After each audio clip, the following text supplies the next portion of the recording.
20甲天嘅菜園呢，同藍田連做一線，感覺佢從開唔得吃，長悠悠嘅長菜一行一行，也未要見要太片。15年前，以前冇買嘅一些秋田開始種菜，這時連種出來嘅菜，做得賣出去冇路還唔抵得。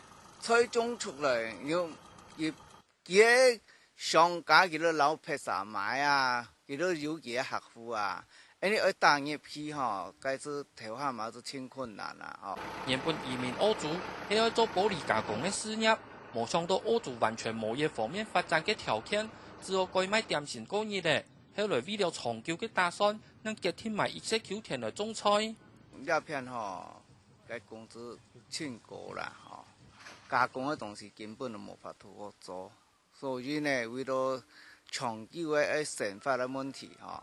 所以改變這樣的種菜啊樣。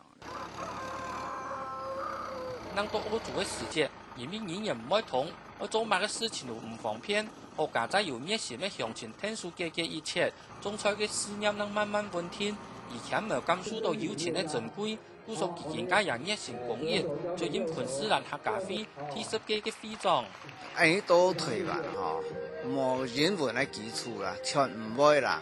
要買配啦，要買工具啦，哈，全部都拜託哦，你就呢一片嘅好朋友嚟幫忙。